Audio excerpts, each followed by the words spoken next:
Pemuda itu bernama Jaka. Dia tidak pernah sekolah di universitas, tapi dia belajar pengobatan dari kakeknya yang dulu adalah dukun terhormat di desa. Dia tahu nama-nama tanaman obat, cara memerah, getah pohon, dan teknik pijat yang bisa meredakan rasa sakit. Dia membantu warga desa secara cuma kadang dia hanya menerima seikat padi atau beberapa butir telur sebagai balasannya. Satu hari, sebuah mobil mewah berhenti di depan rumah Jaka. Dari dalamnya turun seorang pria tua dengan wajah cemas dan seorang gadis muda yang duduk di kursi roda. Gadis itu bernama Aisyah. Dia lumpuh sejak 2 tahun yang lalu. Setelah kecelakaan, mobil dokter di kota berkata tidak ada harapan dia bisa berdiri lagi. Pria tua itu adalah ayahnya Aisyah yang mendengar kabar tentang keahlian Jaka dan ingin mencoba segalanya untuk anaknya. Jaka melihat Aisyah dengan mata yang lembut. Dia tidak langsung berkata bisa menyembuhkannya, tapi menawarkan untuk membantu meredakan rasa kaku di kakinya. Setiap hari, Aisyah datang ke rumah Jaka. Jaka memberinya ramuan dari tanaman obat yang dia petik sendiri dan melakukan pijat secara perlahan. Mereka berbicara banyak. Aisyah menceritakan impiannya untuk berjalan ke pantai dan melihat matahari terbenam. Sedangkan Jaka menceritakan tentang hutan yang dia jelajahi untuk mencari tanaman obat. Hari demi hari, ada perubahan kecil. Aisyah mulai merasakan sensasi di jari-jari kakinya. Dia senyum lebih sering dan hatinya mulai terasa hangat setiap kali melihat Jaka. Juga merasa sesuatu yang berbeda. Dia tidak lagi melihat Aisyah sebagai pasien, tapi sebagai seseorang yang membuat hatinya berdebar. Namun, ayah Aisyah tidak senang ketika melihat kedekatan mereka. Dia berkata, "Jaka, kamu baik hati, tapi dunia kita berbeda." Aisyah butuh pria yang bisa memberikan dia kenyamanan, bukan yang tinggal di rumah sederhana dan bekerja sebagai dukun. Dia memutuskan untuk mengambil Aisyah kembali ke kota dan mengajaknya ke dokter terkenal di luar negeri. Aisyah menangis saat harus pergi. Dia memegang tangan Jaka dan berkata, "Jangan lupa aku dan jangan berhenti membantu orang lain." Jaka menjawab, "Aku akan menunggu dan aku akan terus berlatih sampai bisa menyembuhkannya semua." Beberapa bulan kemudian, Jaka mendapatkan kesempatan untuk belajar di kursus pengobatan tradisional yang diselenggarakan pemerintah. Dia belajar dengan giat, menggabungkan pengetahuan kakeknya dengan ilmu modern. Sementara itu, Aisyah kembali dari luar negeri. Dokter masih tidak bisa membantunya, dan dia semakin merindukan Jaka. Tanpa memberitahu ayahnya, Aisyah kembali ke desa. Dia menemukan Jaka sedang mengajar warga desa tentang cara merawat luka dengan tanaman obat. Ketika Jaka melihatnya, dia berlari dan memegangnya. "Aku sudah belajar banyak," katanya. "Mari kita coba lagi bersama." Mereka mulai terapi lagi.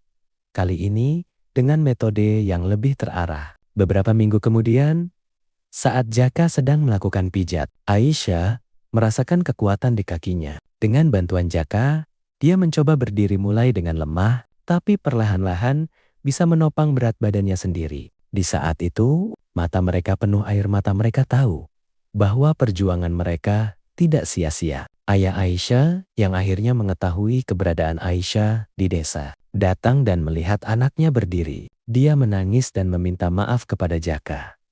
Dia melihat bahwa kebahagiaan Aisyah tidak terletak pada kekayaan, tapi pada orang yang sanggup-sanggup mencintainya dan percaya padanya. Kemudian, Jaka dan Aisyah membangun klinik kecil di desa tempat. Jaka menangani pasien dengan pengobatan tradisional, dan Aisyah membantu mengelola administrasi. Klinik itu dinamai Harapan Langkah, tempat di mana setiap orang, entah miskin atau kaya, bisa mendapatkan harapan untuk hidup yang lebih baik.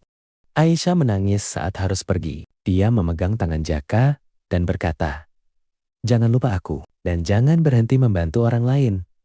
Jaka menjawab, "Aku akan menunggu dan aku akan terus berlatih sampai bisa menyembuhkannya semua. Beberapa bulan kemudian, Jaka mendapatkan kesempatan untuk belajar. Di kursus pengobatan tradisional yang diselenggarakan pemerintah, dia belajar dengan giat, menggabungkan pengetahuan kakeknya dengan ilmu modern. Sementara itu, Aisyah kembali dari luar negeri dokter, masih tidak bisa membantunya. Dan dia semakin merindukan Jaka. Tanpa memberitahu ayahnya, Aisyah kembali ke desa. Dia menemukan Jaka sedang mengajar warga desa tentang cara merawat luka dengan tanaman obat. Ketika Jaka melihatnya, dia berlari dan memegangnya. "Aku sudah belajar banyak," katanya. "Mari kita coba lagi bersama." Mereka mulai terapi lagi.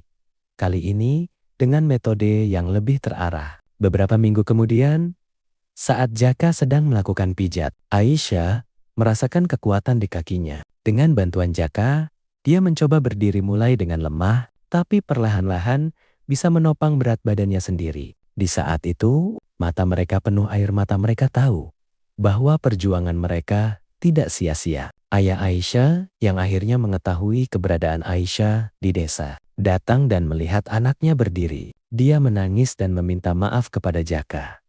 Dia melihat bahwa kebahagiaan Aisyah tidak terletak pada kekayaan, tapi pada orang yang sanggup-sungguh mencintainya dan percaya padanya. Kemudian, Jaka dan Aisyah membangun klinik kecil di desa tempat. Jaka menangani pasien dengan pengobatan tradisional, dan Aisyah membantu mengelola administrasi. Klinik itu dinamai Harapan Langkah, tempat di mana setiap orang, entah miskin atau kaya, bisa mendapatkan harapan untuk hidup yang lebih baik. Aisyah menangis saat harus pergi. Dia memegang tangan Jaka dan berkata, "Jangan lupa aku, dan jangan berhenti membantu orang lain." Jaka menjawab, "Aku akan menunggu, dan aku akan terus berlatih sampai bisa menyembuhkannya semua." Beberapa bulan kemudian, Jaka mendapatkan kesempatan untuk belajar. Di kursus pengobatan tradisional yang diselenggarakan pemerintah, dia belajar dengan giat, menggabungkan pengetahuan kakeknya dengan ilmu modern. Sementara itu, Aisyah kembali dari luar negeri dokter, masih tidak bisa membantunya. Dan dia semakin merindukan Jaka. Tanpa memberitahu ayahnya, Aisyah kembali ke desa. Dia menemukan Jaka sedang mengajar warga desa tentang cara merawat luka dengan tanaman obat. Ketika Jaka melihatnya, dia berlari dan memegangnya. "Aku sudah belajar banyak," katanya. "Mari kita coba lagi bersama." Mereka mulai terapi lagi.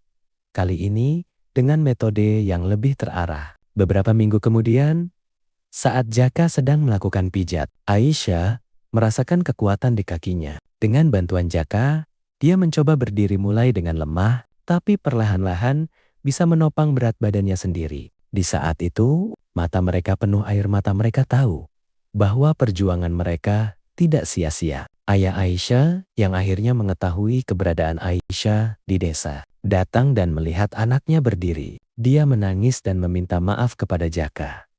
Dia melihat bahwa kebahagiaan Aisyah tidak terletak pada kekayaan, tapi pada orang yang sanggup-sungguh mencintainya dan percaya padanya. Kemudian, Jaka dan Aisyah membangun klinik kecil di desa tempat. Jaka menangani pasien dengan pengobatan tradisional, dan Aisyah membantu mengelola administrasi. Klinik itu dinamai Harapan Langkah, tempat di mana setiap orang, entah miskin atau kaya, bisa mendapatkan harapan untuk hidup yang lebih baik.